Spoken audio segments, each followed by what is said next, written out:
Hello friends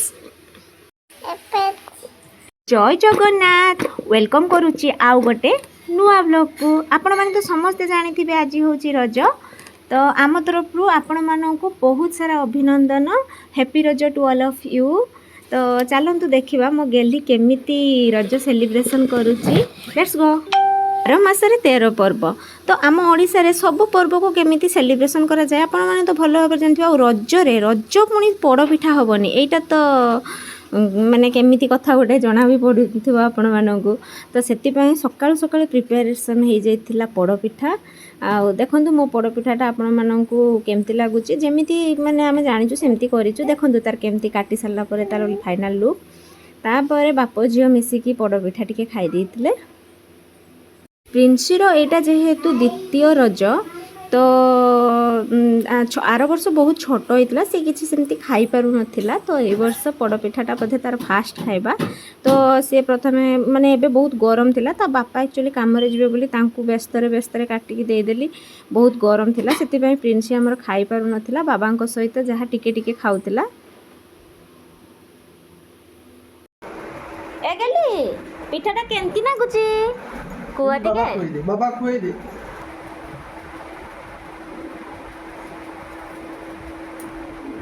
केमती नागुची कुह हाथ में हल्ले कहीदेला जे टेस्टी लगुच बोली आपण मैंने बुझीपारे तो ताती बहुत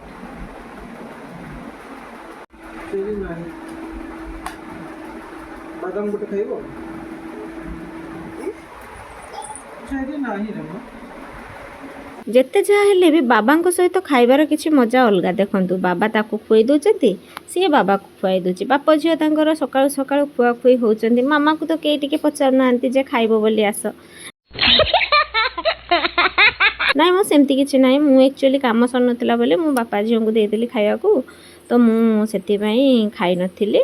तो मोर एक्चुअली मु पूजा पूजी करि नथिली सेति पई तो बाबा तो काम माने काम रे पळेबे ना सेति पई से प्रथमे तांकु देइदेली से खाइ की गले। खाई सारला परे बाबा पुणी टिके दली रे झुलेई की जिबे ना। तो जेते जा हेले भी बाबा दली रे झुलेबे तार मजा किछि अलगा। तो सेति पई माने सजबाज हेई नथिला प्रिंसी सेते बेलको माने खाली ड्रेसटा टिके पिंधितिला। आ देखंतु कजळटा ता बाबा ताकू लगे दिचंती जहा हेले भी। आ तापरे सकाळ सकाळ रजरे बाबा को पाखरु कजळ लगेला ड्रेस पिंधिकी तापरे खाई पीकी टिके झुला झुली करि पकेला तापरे बाबा तांकर काम रे बाहरी गले। आ तुमको किए झुलाउचंती बाबा बाबा ओह की खुशी कौन लगेली मन दुख करके टिके ने बचिल बाबा पल्ले जिवे कहउचंती बोली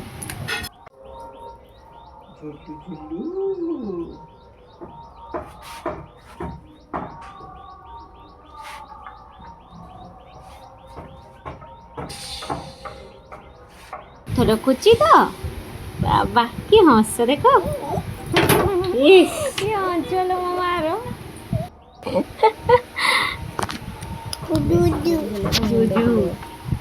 ता बाबा पळै जाउचंती बोली तार मनटा भारी दुख।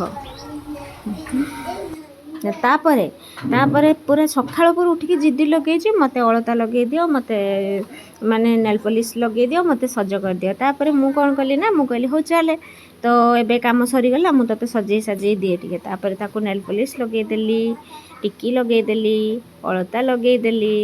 रज माने झियो मानकर रज आमे माने कोन आउ सेमती रज पालन करि परिबु।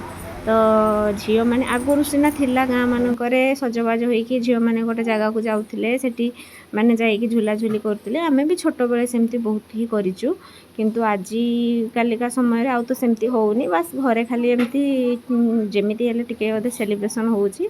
तो आगो भया जेमती पूरा आंब तटारे जाइकी सेठी दली करिकी झुलिबार मजा छोट बेलेकार मजा एक्चुअली अनुभूति केही भी जो माने गाँ रे जन्म होइचंती सेटा तो निश्चित भाव रे माने आपण माने रिलेट करि पारथुबे जे केमती खुशी थिला आम छोट बेलेटा भी गाँ रे कटिथिला। तो आजिकल गाँ मानकर भी सेमती आउ बहुत किछि माने सेमती प्रिपरेशन की सजबाज होउनी। गाँ मानकर भी आजिकल खाबास पिठापणा टे करदेले सजबाज हेले ड्रेस आनले खाइले पीले କିନ୍ତୁ ଆମ ସମୟରେ ସେତେବେଳେ ରଜ କି ପର୍ବପର୍ବାଣିର ଯେଉଁ ମଉଜ ମଜଲିସ୍ ଥିଲା ଏବେ ବୋଧେ ସେସବୁ ଆଉ ନାହିଁ। ତଥାପି ଯେହେତୁ ଆମ ଓଡ଼ିଶାର କଲଚର୍ ଆମକୁ ତ ବଞ୍ଚେଇ ରଖିବାକୁ ପଡ଼ିବ, ତ ଚାଲିଛି। ତାପରେ ପୁଣି ସଜବାଜ ହେଇକି ଟିକେ ତାର ମାନେ ଭିଡ଼ିଓ ଫଟୋ ସୁଟ୍ ମୁଁ କରିଦେଉଥିଲି, ତାକୁ ଟିକେ ବସେଇକି ସଜବାଜ କରିକି ଝୁଲଉଥିଲି। ଓକେ ଗେଲି ଝୁଲ ମାମା। ବନସ୍ତେ ଡାକିଲା ଗଜ, ବରଷକେ ଥରେ ଆସିଛି ରଜ, ଆସିଛି ରଜ ଲହଇ ନୂଆ ସଜବାଜ, ସଜନି ଲହଇ ନୂଆ ସଜବାଜ। ମୋ ଭଏସ୍ଟା ଏତେ ଭଲ ନୁହଁ, ହେଲେ ବି ଟିକେ ଗାଇଦେଲି। ଇଗ୍ନୋର କରିବେ ଭଏସ୍ଟାକୁ, ଗୀତଟାକୁ ଖାଲି ଶୁଣିବେ ହେଲା। ଦେଖନ୍ତୁ ସେ କେତେ ଖୁସି ଅଛି, ମାନେ ଝୁଲିକି ସେ କେତେ ଖୁସି ଅଛି ଦେଖନ୍ତୁ। ବାପରେ, happy Raja to all of you. ହଁ ଝୁ ଝୁ। ତାପରେ ମୁଁ ବି ତାକୁ ଟିକେ ଝୁଲେଇ ଦେଲି। ଝୁ ଝୁ ଝୁ ଝୁ ଗେଲି ଝୁ ଝୁ ଝୁ ଝୁ ଝୁ ଝୁ ଝୁ ଝୁ ଝୁ ଝୁ ଝୁ। ଝୁଲିକି କେମିତି ଲାଗୁଛି ଗେଲି? ଭଲ ଲାଗୁଛି ବାବା। ଝୁ ଝୁ ଝୁ। ଆଈ ପାଖରେ ବି ଟିକେ ଝୁଲିଗଲା। ମୋ ଭିଡ଼ିଓଟି ଆପଣମାନଙ୍କୁ କେମିତି ଲାଗୁଛି ନିଶ୍ଚିତ ଭାବରେ କମେଣ୍ଟରେ ଜଣାଇବେ। ତ ସେତେବେଳେ ଗରମ ଥିଲା ବୋଲି ସେ ପିଠା ଖାଇନଥିଲା, ତାକୁ ଏବେ ମୁଁ ଥଣ୍ଡା ହେଲାରୁ ପିଠା ବି ଦେଇଦେଇଛି। ଯଦି ମୋ ଭିଡ଼ିଓ ଆପଣମାନଙ୍କୁ ଭଲ ଲାଗୁଥାଏ ଲାଇକ୍ ସେୟାର ଆଣ୍ଡ ସବସ୍କ୍ରାଇବ୍ ନିଶ୍ଚିତ ଭାବରେ କରିବେ। ଆଉ ମୋତେ ଏମିତି ଭାବରେ ସପୋର୍ଟ କରୁଥାନ୍ତୁ ଯେମିତି ମୁଁ ଆଗକୁ ଯାଇପାରିବି। ବହୁତ ବହୁତ ଧନ୍ୟବାଦ। Thanks for watching. ଜୟ ଜଗନ୍ନାଥ। ରହିଲି ଆଜି ପାଇଁ ବାସ୍। ଖାନା ଦେଖି ତାତା ହେଇଛି ନା ଥଣ୍ଡା ହେଇଯାଇଛି ମା।